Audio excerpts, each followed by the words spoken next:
Lorsque l'Église ou lorsqu'une Église n'expérimente jamais de nouvelle conversion, l'Église est dans l'apostasie. Lorsque l'évangélisation est seulement un département dans l'Église et non la mission de celle-ci, l'Église est dans l'apostasie.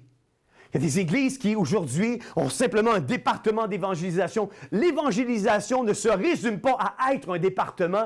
L'évangélisation devrait être l'essence, la gasoline de l'Église, la mission que Jésus nous a confiée.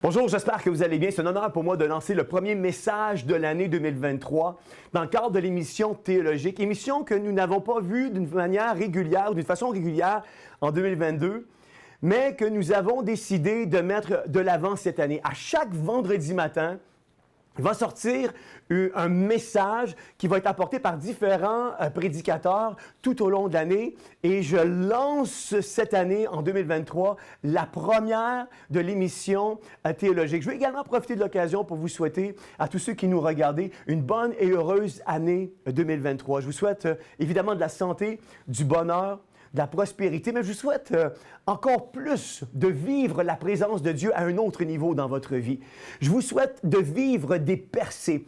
Je vous souhaite de vivre vraiment une accentuation dans vos temps de dévotion avec le Seigneur Jésus. Si vous ne connaissez pas encore Jésus, je vous souhaite à vous de découvrir en 2023 la merveilleuse personne qu'est Jésus-Christ et qu'elle puisse se révéler à vous d'une façon toute particulière et significative cette année en 2023. Aujourd'hui, je veux vous parler du rôle de l'Église dans notre société. Vous savez, avec ce que nous vivons aujourd'hui, nous sommes dans les derniers jours, nous sommes dans les jours de la fin. Nous vivons aujourd'hui dans notre société une accentuation du péché. Nous vivons aujourd'hui une accentuation de la déchéance humaine. Lorsque nous regardons aujourd'hui tout ce qui se passe à travers le monde, nous pouvons voir une évolution, une accentuation au niveau de l'avortement, au niveau des lois qui vont favoriser l'avortement. Nous vivons une accentuation au niveau des lois qui vont emmener une certaine censure, par exemple, sur le web, si nous n'avons pas un discours qui est parallèle à celui du gouvernement. Nous vivons aujourd'hui dans notre société une accentuation au niveau des lois qui va favoriser le transgenrisme. Aujourd'hui, un jeune à l'âge de 14 ans peut décider s'il peut demeurer ou s'il veut demeurer un jeune homme ou changer de sexe pour devenir une jeune femme. Aujourd'hui, dans notre société, nous vivons une accentuation des lois favorisant l'euthanasie. Il y a même des lois aujourd'hui qui sont en train de se négocier pour pouvoir favoriser l'euthanasie chez des enfants de 6 mois à 1 an, 2 ans. Il y a même des lois qui sont en train de se négocier aujourd'hui pour favoriser l'euthanasie sur des jeunes adolescents entre 14 et 17 ans qui voudraient mettre un terme à leur vie. Alors qu'il y a des publicités qui favorisent ou qui viennent contre le suicide, d'un autre côté, nous sommes en train d'élaborer des lois qui vont favoriser pour des jeunes entre 14 et 17 ans l'euthanasie. Et à travers tout ce qui prend place, pour ne nommer que ces exemples-là dans notre société, ma question pour vous aujourd'hui est, quel est le rôle de l'Église dans notre société? Une Église qui, depuis quelques années, semble de plus en plus silencieuse, de moins en moins présente sur la scène de l'actualité. Aujourd'hui, quel est le rôle de l'Église locale? Et lorsque je parle de l'Église, je ne parle pas nécessairement d'une Église locale. Je ne parle pas nécessairement d'une institution. Je ne parle pas nécessairement d'une bâtisse faite de mortier et de briques. Lorsque je parle du rôle de l'Église, je parle du rôle du corps de Christ. Je parle du rôle de vous et moi, chrétiens, nés de nouveau, qui se nommons ou qui se déclarons chrétiens, comme Christ? Quel est le rôle de l'Église, de vous et moi aujourd'hui dans notre société? Un rôle qui est extrêmement important, un rôle que nous avons besoin aujourd'hui, selon moi, de redéfinir. La Bible va dire, dans Matthieu 5, le verset 13 à 16, « Vous êtes le sel de la terre. » Et ce qui est intéressant de noter, on va regarder les différents passages qui parlent du sel de la terre ensemble aujourd'hui. Et ce qui est intéressant de noter, c'est lorsque Matthieu 5, verset 13 à 16 nous dit « Vous êtes le sel de la terre », Matthieu est en train de dire, lorsqu'il parle du sel, vous êtes l'agent de conservation qui sert à assaisonner les aliments. Vous êtes ce qui sert à fertiliser la terre. Vous êtes ce qui protège la nourriture de la putréfaction. Oui, putréfaction. Putréfaction, c'est un mot fort. Mais pour ceux et celles qui voudraient en connaître encore plus la définition, le mot putréfaction veut dire décomposition bactérienne d'un organisme mort. Matthieu est en train de nous dire, vous êtes ce qui sert à préserver de la putréfaction. Vous êtes ce qui sert à préserver de la composition bactérienne d'un organisme mort. Vous savez, je n'ai pas besoin de vous le dire, mais je vais vous le dire quand même, le monde sans Jésus-Christ est un monde qui est mort. Une personne sans Jésus-Christ dans sa vie est une personne qui est morte. Et la Bible est en train de nous dire par l'Évangile de Matthieu que nous sommes, vous et moi, l'agent de conservation qui préservons la décomposition bactérienne d'un organisme mort. Mais la Bible va dire, mais si le sel perd sa saveur, si le sel devient de goût plat, si le sel agit follement, si le sel fait des foleries, c'est tout ce que nous retrouvons dans l'étymologie grecque de la signification du mot saveur. Si le sel perd sa saveur, s'il devient de goût plat, s'il fait des foleries, s'il devient fou, s'il est convaincu de folie, avec quoi lui rendra-t-on? Il ne sert plus qu'à être jeté dehors et foulé aux pieds par les hommes. Vous voyez, nous avons un rôle en tant qu'Église. Nous avons ce rôle de préserver de la putréfaction. Nous avons ce rôle d'être le sel de la terre. Nous avons ce rôle de briller partout où nous allons. Vous savez, il me vient en tête une image, une illustration, une histoire que j'aimerais vous raconter. Je me souviens, dans le cadre de Théovox Actualité, alors que nous étions dans toutes ces mesures d'urgence sanitaire, au tout début, je me souviens, Théovox Actualité va dans la région de Québec pour faire un reportage dans le cadre d'une manifestation. Et je me souviens, dans le cadre de cette manifestation-là, il y avait justement quelqu'un, on m'a apporté, on m'a dit, Jean-François, viens, il y a quelqu'un qui est prêt à faire une entrevue avec toi. Et je me souviens, je suis là avec mon micro et je suis en train de poser des questions à cette personne-là. Et dans le cadre de Théovox Actualité, nous diffusons l'entrevue avec cette personne. Et j'ai été choqué, surpris d'apprendre et de voir et de constater le nombre de messages que j'ai reçus après cette entrevue. Les gens me téléphonaient, les gens m'écrivaient pour me dire « Qu'est-ce que tu as fait là? » La personne que tu as interviewée, tu ne connais pas son arrière-plan, on a fait des recherches sur cette personne. Un arrière-plan vraiment dur, difficile, quelqu'un qu'on pourrait considérer comme un marginal, quelqu'un qui n'a pas d'intérêt, quelqu'un que tu ne connais pas. Jean-François, t'es-tu sérieux? T'es-tu allé jusqu'à interviewer ce genre de personne? Laissez-moi vous dire que Jésus n'allait pas nécessairement vers les gens qui se prétendaient ou qui se pensaient bien.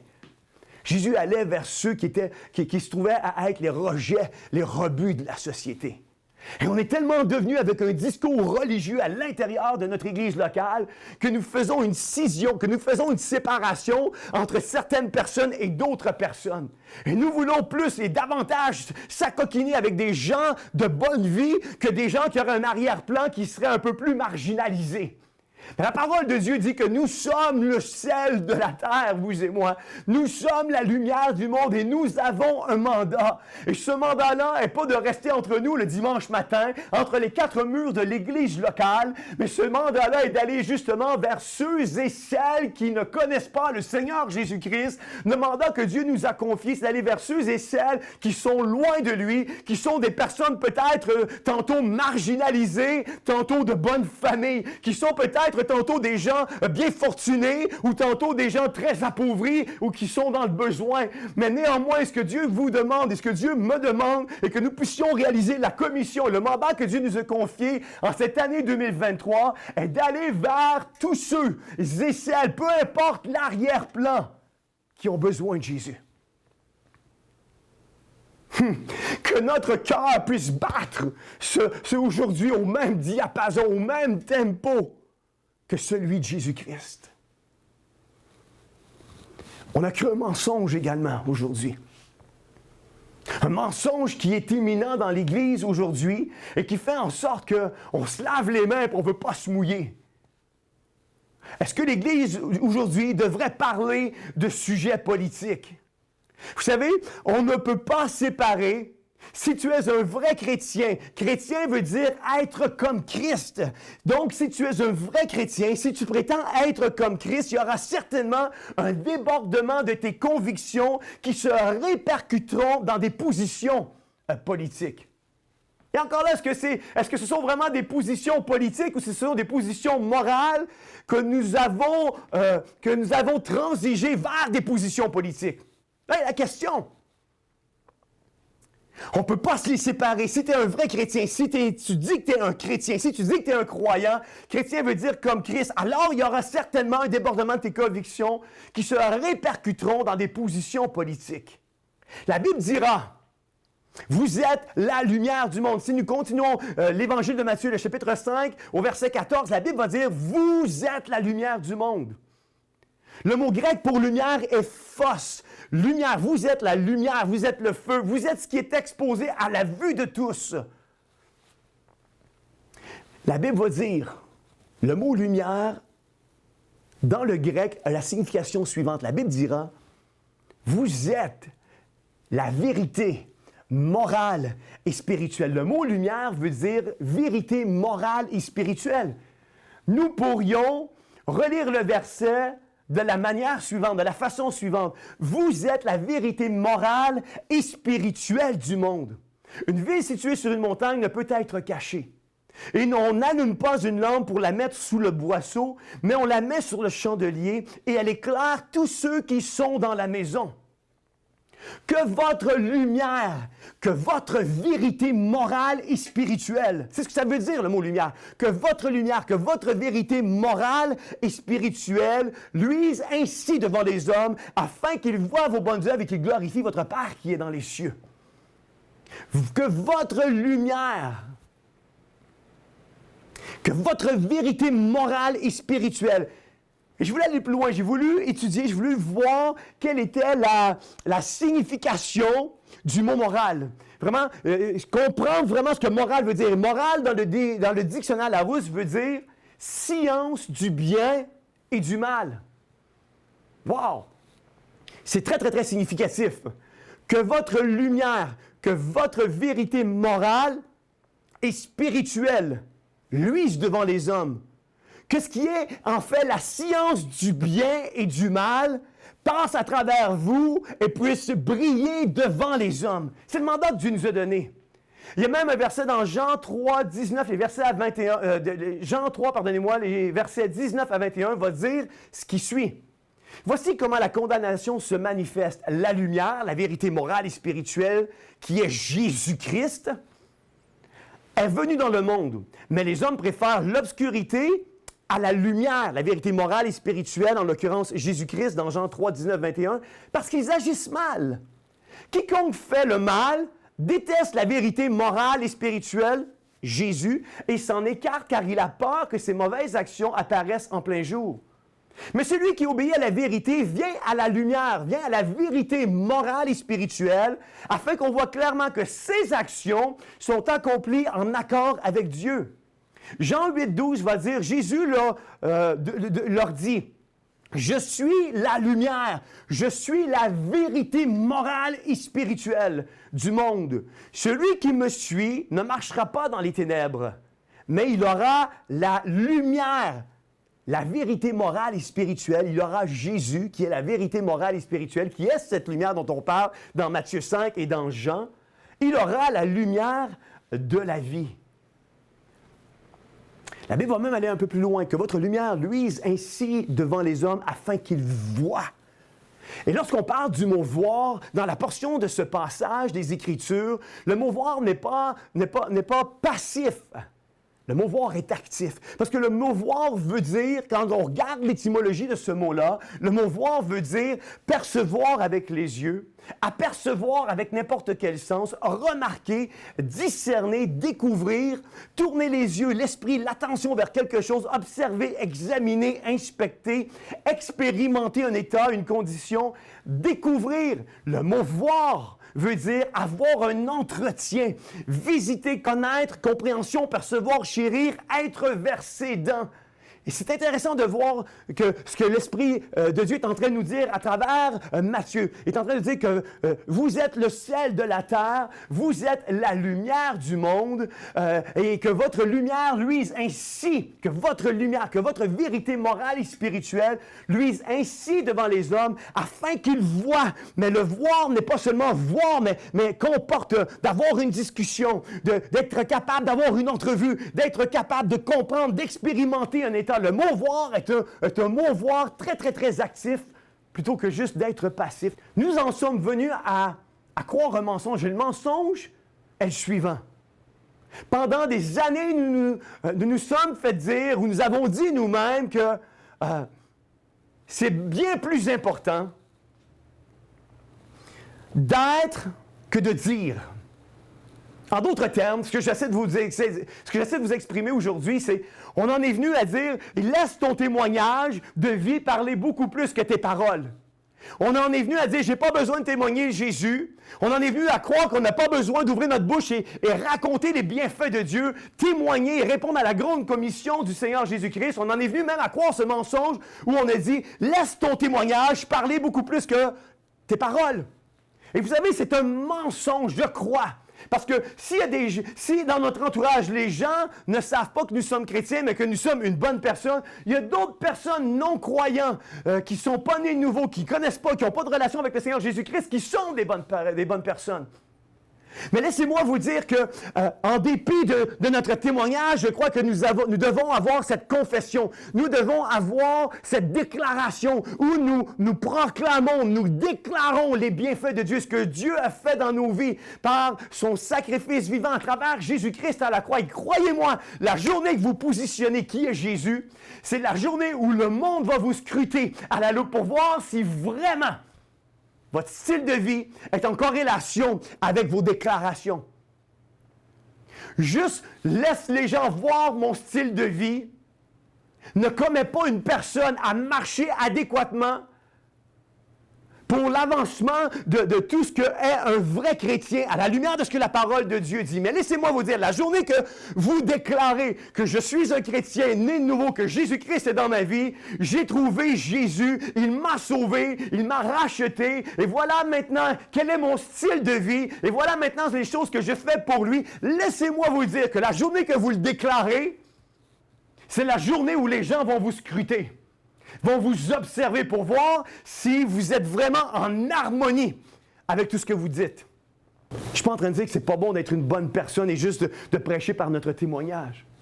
Mais je suis en train de vous dire que si vous voulez vivre quelque chose de nouveau, si vous voulez voir des hommes à travers votre vie venir à la connaissance du Seigneur Jésus-Christ, déclarons le message. Vivons le message. Soyons le message. Distribuons le message.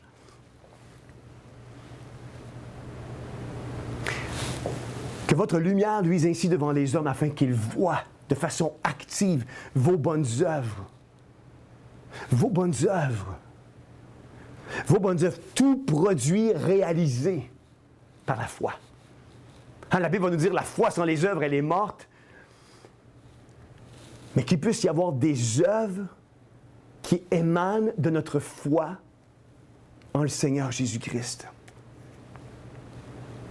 Ce qui est intéressant, c'est dans l'Évangile de Luc, Luc 14, les versets 34 à 35, va nous dire « Le sel est une bonne chose, mais si le sel, on l'a vu, ce qui protège la nourriture de la putréfaction, perd sa saveur, devient un goût plat, être fou, agit follement, fait des foleries, avec quoi l'assaisonnera-t-on? Avec quoi lui donnera-t-on du goût? » Il n'est bon, et ce qui est vraiment intéressant dans l'Évangile de Luc, Luc va aller même une étape plus loin.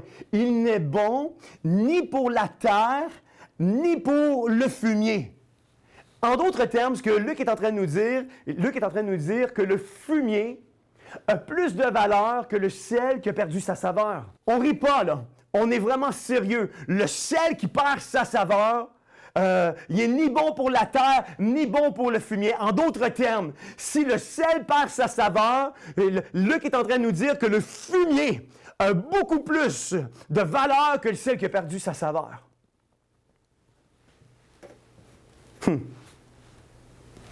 Aujourd'hui, force est d'admettre que le corps de Christ, que l'Église est rentrée dans un état d'apostasie.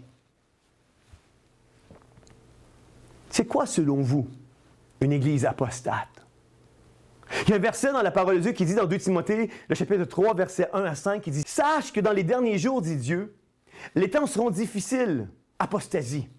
Les hommes seront égoïstes. » Vous savez, de la même manière que le fruit de l'esprit est l'amour, et de l'amour va découler tous les autres fruits de l'esprit, la paix, la bonté, la patience, la miséricorde, la maîtrise de soi.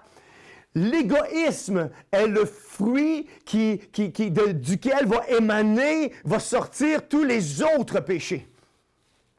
Ça nous dit en 2 Timothée 3, 1, 5, « Sache que dans les derniers jours, dit Dieu, les temps seront difficiles. Les hommes seront égoïstes, apostasie. Certes, ils resteront attachés aux pratiques extérieures de la religion, mais en réalité, ils ne voudront rien savoir de ce qui en fait la force. » La Bible va dire « Détourne-toi de ces gens-là. » Il y a une autre version que j'aime bien qui va dire « Car le temps viendra où les hommes ne voudront plus rien savoir de l'enseignement authentique. Au gré de leurs propres désirs, ils se choisiront une foule de maîtres à qui ils ne demanderont que de leur caresser agréablement les oreilles. Ils détourneront l'oreille de la vérité pour écouter des récits de pure invention. Mais toi, garde-toi en toutes circonstances. Garde en toutes circonstances le contrôle de toi-même, supporte les souffrances, remplis bien ton rôle de prédicateur de l'Évangile, accomplis pleinement ton ministère. Demeure attaché à la parole de Dieu. La définition biblique, parce que je veux juste que vous compreniez ce que je suis en train de vous dire aujourd'hui. Je suis en train de vous dire qu'aujourd'hui, l'Église, malheureusement, l'Église, bien malgré elle, vit dans un état d'apostasie. Vit dans un état où elle désire de plus en plus se faire aimer, se faire aduler, se faire applaudir et délaisser vraiment le message de réel, authentique, de la bonne nouvelle. Vous savez, j'ai grandi dans une église toute ma jeunesse et je me souviens, le pasteur disait dans cette église-là, si vous voulez avoir un message équilibré, il faut que votre message soit constitué de 3 points. Annoncer la bonne nouvelle, dénoncer le péché et proclamer qu'il y a un jugement qui s'en vient et que Jésus-Christ revient chercher son Église très bientôt. La définition biblique de l'apostasie, c'est rébellion, déviation, écart, un éloignement de la saine doctrine, une déchéance. Remarquez avec moi que l'apostasie s'installait à chaque fois que le peuple d'Israël s'adonnait aux pratiques des cultures étrangères de l'époque, c'est-à-dire à chaque fois qu'il ne prenait plus position par rapport aux commandements donnés par Dieu. Cette attitude apostate précédait toujours une prise de position par rapport à des débats sociétaux. En fait, le manque de position, ou en d'autres termes, le manque de position et de posture face à une culture libérale et contre Dieu a toujours engendré l'apostasie. Et je veux vraiment aujourd'hui que nous puissions réaliser le rôle, le mandat de l'Église dans notre société, dans notre communauté. Le manque de position et de posture face à une culture libérale et contre Dieu a toujours engendré l'apostasie. En d'autres termes, à chaque fois dans l'histoire que nous avons dissocié la théologie de la sociologie ou d'une certaine moralité, le résultat de cela a toujours été marqué par l'arrivée pernicieuse de l'apostasie. Ah, c'est trop bon, je vais le relire. Je peux entendre des gens qui sont en train de dire « Amen » à la maison. En d'autres termes, à chaque fois dans l'histoire que nous avons dissocié la théologie de la sociologie ou de la moralité, le résultat de cela a toujours été marqué par l'arrivée pernicieuse de l'apostasie. Marc va nous dire « Le sel », vous vous en rappelez, le sel, ce qui protège la nourriture de la putréfaction, et la parole de Dieu nous dit à travers les évangiles que nous sommes le sel de la terre. Nous sommes, à cause de Jésus-Christ qui vit en nous, ce qui protège la nourriture morte. Les êtres humains sans Jésus de la putréfaction ou de la mort certaine. Le sel est une bonne chose. Mais si le sel devient sans saveur, et ce qui est intéressant de noter dans l'Évangile de Marc, c'est que Marc va une étape plus loin. Le mot « saveur » veut dire ici... Le mot « saveur » veut dire ici « Christ non présent ». Marc est en train de nous dire, mais si le sel devient sans saveur, si le sel devient absent de Christ, avec quoi l'assaisonnerez-vous? Ayez du sel en vous-même et soyez en paix les uns avec les autres. Marc est en train de nous dire, si le Christ n'est pas présent, c'est donc de dire que quelque chose d'autre est présent et c'est assurément son contraire. Le contraire de Christ, c'est le diable. Donc, Marc est en train de nous dire, si le sel devient absent de Christ, donc le diable, Satan, présent, avec quoi on va l'assaisonner? Avec quoi nous allons l'assaisonner? Ma prière pour vous, c'est qu'en 2023, vous et moi, puissions être empreints davantage de la présence de Dieu.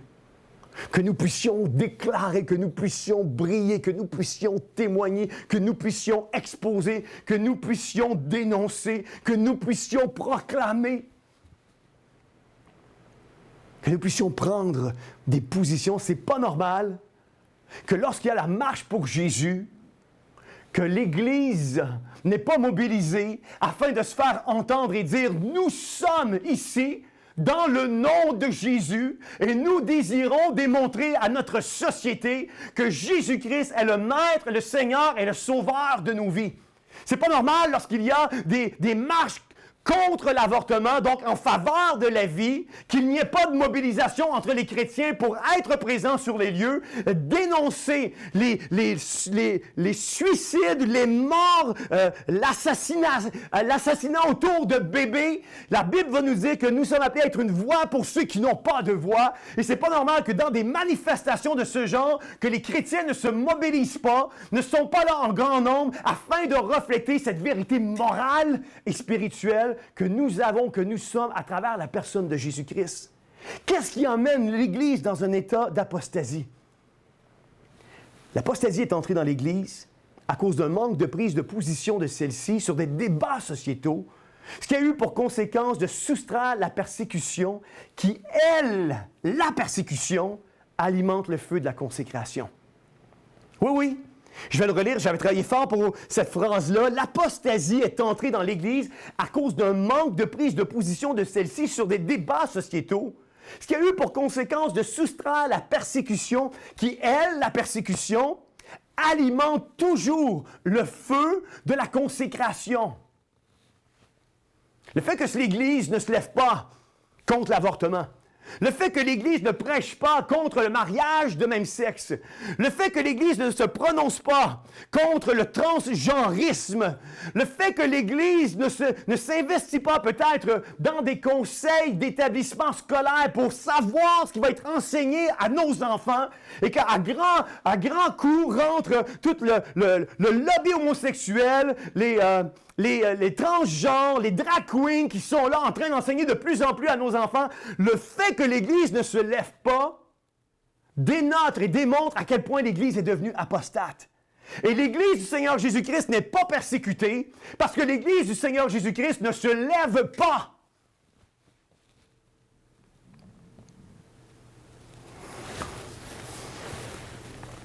L'apostasie est entrée dans l'Église à cause d'un manque de prise de position de celle-ci sur des débats sociétaux, ce qui a eu pour conséquence de soustraire la persécution qui, elle, la persécution, alimente le feu de la consécration. Vous savez, en Chine, l'Église qui grandit le plus rapidement à l'Église clandestine. Cela ne soustrait pas le fait qu'il y a quand même en Chine des églises qui ont pignon sur rue. Mais les églises qui ont pignon sur rue sont gérées et ils ont tout un décorum à respecter. Il faut faire le salut à la photo de Xi Jinping, prendre les coordonnées de tous et chacun avant de rentrer, des rapports à donner, se conformer à tout ce que le gouvernement nous demande de se conformer. Et cette Église-là n'est pas persécutée, mais l'Église qui grandit la plus rapidement est l'Église qui connaît une croissance phénoménale, est l'Église clandestine, est l'Église qui dit, en dépit de ce que le gouvernement demande, qui est contraire à ce que la Bible déclare, nous allons nous réunir, nous allons continuer à témoigner, nous allons conserver un enseignement authentique de la parole de Dieu. Nous allons continuer à annoncer, à dénoncer et à proclamer. Nous allons annoncer la bonne nouvelle, dénoncer le péché et proclamer que le jugement s'en vient et que Jésus-Christ revient chercher son épouse. Aujourd'hui, on ne parle même plus de la deuxième venue du Seigneur Jésus-Christ. Vous savez, le mandat de Jean-Baptiste était de faire et de préparer le chemin pour aplanir le chemin du Seigneur Jésus-Christ lors de sa première venue sur la terre. Je crois que le mandat de l'Église locale aujourd'hui en est un qui s'apparente à celui de Jean-Baptiste, c'est-à-dire de préparer et d'aplanir le sentier et de préparer le chemin pour la deuxième venue du Seigneur Jésus-Christ qui viendra très bientôt chercher son Église, qui est l'espérance de tous les croyants.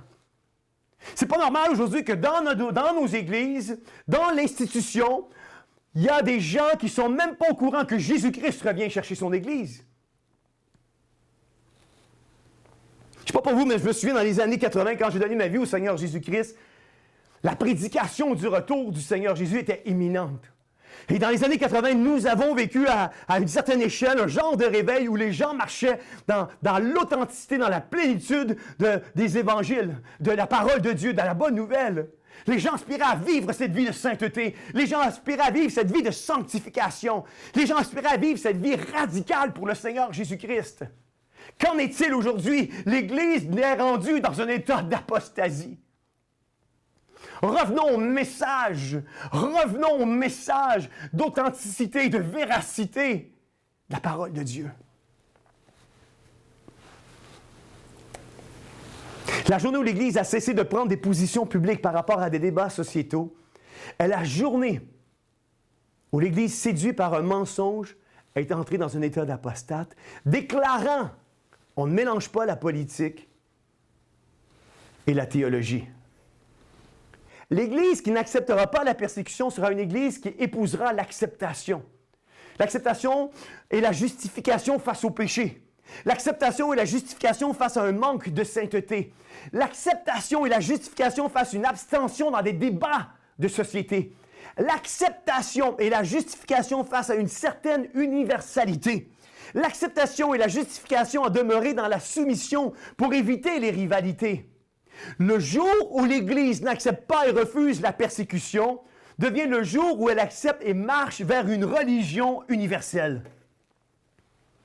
Comment on reconnaît l'apostasie? Lorsque nous n'avons pas et ne prenons pas le temps de lire la parole ou de prier, l'Église est dans l'apostasie. Lorsque nous ne parlons jamais de Jésus, l'Église est dans l'apostasie. Vous savez, il y a un verset dans la parole de Dieu qui va nous dire « C'est de l'abondance du cœur que la bouche parle ». Si tu parles jamais de Jésus, Jésus n'est peut-être pas dans ton cœur. Si tu parles de hockey, si tu parles de politique, si tu parles, puis le sujet de tes conversations tourne toujours autour de politique, tourne autour de la sexualité, tourne autour de tout ce qui est pornographique. Si tes sujets de conversation, c'est le sport, peut-être que dans ta vie, ton Dieu, c'est le sport, la pornographie, la drogue, l'alcool. Si tes conversations sont toujours centrées alentour de quelque chose d'autre que Jésus, c'est peut-être que ce quelque chose d'autre dans ta vie est devenu ton Dieu plutôt que d'avoir Dieu être ton Dieu. Lorsque nous parlons, lorsque nous n'avons pas et ne prenons pas le temps de lire la parole et ou prier, l'Église est dans l'apostasie. Lorsque nous ne parlons jamais de Jésus, l'Église est dans l'apostasie.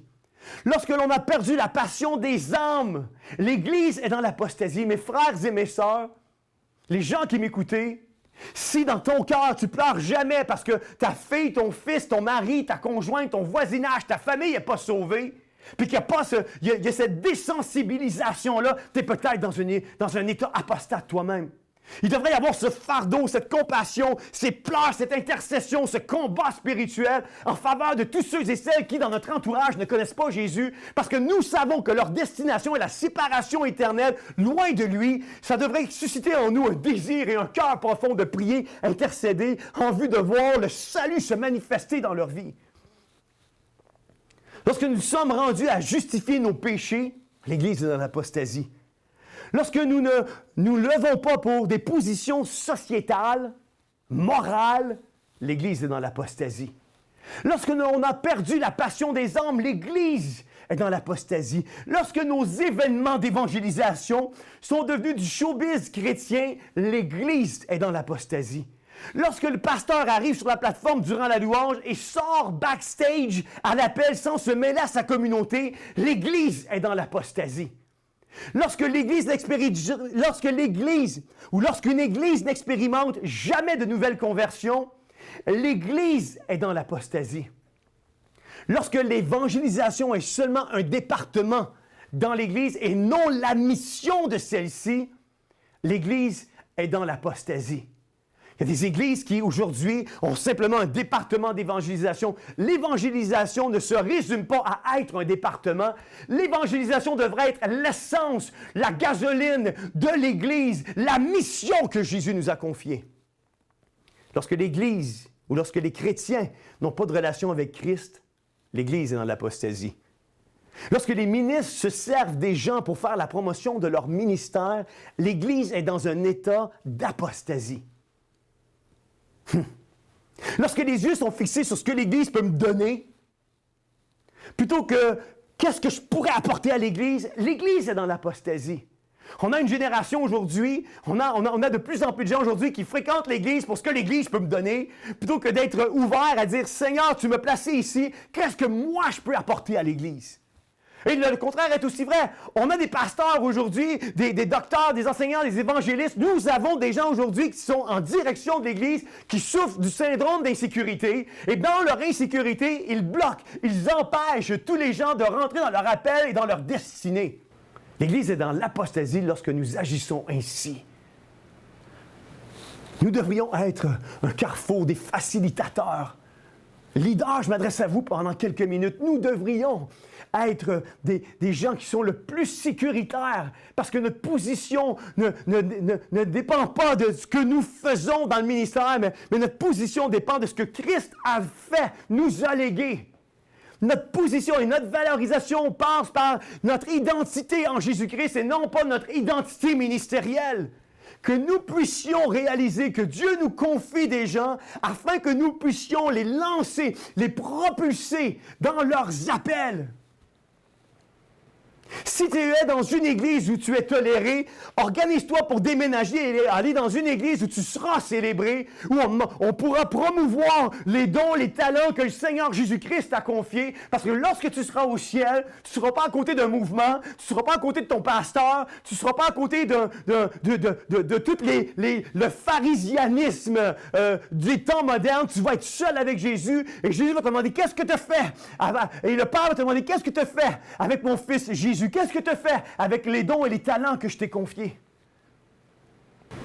Lorsque les yeux sont fixés sur ce que l'Église peut me donner plutôt que qu'est-ce que je pourrais apporter à l'Église, l'Église est dans l'apostasie. Lorsque l'Église demeure dans ses quatre murs entre chrétiens, elle est apostate. Lorsque l'Église ne brille pas en prenant des positions claires sur des débats sociétaux, l'Église est dans un état apostate. Il y a un verset dans la parole de Dieu, en fait, il y a deux versets qui me font trembler. Luc 6, 22 va dire « Heureux serez-vous lorsque les hommes vous haïront. » Heureux serez-vous lorsque les hommes vous haïront. Et quelques versets plus loin, dans Luc 6, 26, ça nous dit « Malheur lorsque tous les hommes diront du bien de vous. » On vit dans une ère aujourd'hui où plus que jamais l'Église veut que les hommes disent du bien d'elle. Ah, on reconnaît, vous êtes une organisation qui s'implique dans la société, qui donne, vous faites des bonnes œuvres, vous vous soumettez, vous êtes inoffensif, vous êtes capable de faire un genre de showbiz chrétien afin d'attirer les foules. Les gens aujourd'hui sont prêts à diluer afin de se faire acclamer des hommes. La Bible va dire « Heureux serez-vous lorsque les hommes vous haïront ». Et dans Luc 6, 22, dans Luc 6, 26, ça nous dit « Malheur lorsque tous les hommes diront du bien de vous ». Nous sommes appelés, vous et moi, et que ça puisse être une révélation pour 2023, à être une voix contraire et solitaire. Une voix contraire et solitaire, c'est une voix qui ose se lever même face à l'adversité. C'est une voix qui sait affirmer le contraire, même lorsque ce n'est pas un message populaire. C'est une voix qui n'a pas peur d'exposer, peu importe ce qui pourrait par la suite se présenter. C'est une voix qui préfère dire afin d'obéir que de mentir pour se faire de la foule applaudir. C'est une voix qui annonce, qui dénonce et qui prononce, qui annonce l'Évangile, qui dénonce le péché, qui prononce qu'il y a un jugement qui s'en vient.